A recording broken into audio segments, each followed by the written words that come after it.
وها هو حسين بدر الدين الحوثي يخرج بعض ما يكنه صدره من حقد وكره وهمز ولمز للصحابة الكرام رضي الله عنهم، وعلى رأسهم الخليفة الراشد أمير المؤمنين عمر بن الخطاب رضي الله عنه، متهما إياه بأنه السبب فيما جرى من أحداث وفتن. سنين طويلة من أيام عمر، من أيام الفاروق الذي جعل هذه الأمة تفارق عليا وتفارق القرآن وتفارق عزها ومجدها، من يوم أن ولى معاوية على الشام وهو يعلم من هو معاوية.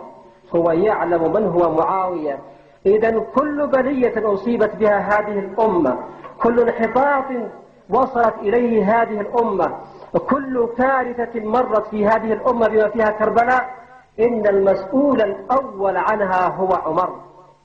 المسؤول عنها بالأولية هو عمر قبل أبي بكر نفسه. عمر الذي ولى معاوية على الشام سنين طويلة.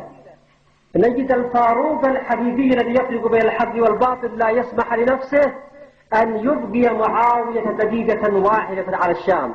ومن هو الشخص الذي قال عنه الرسول أنه مع القرآن؟ هل عمر أم علي؟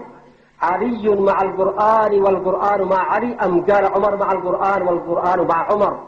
عندما نجد أن عليا لا يسمح لنفسه أن يبقي معاوية لحظة واحدة على الشام، فإنه يتحرك باسم القرآن، وإنه منطق القرآن وموقف القرآن.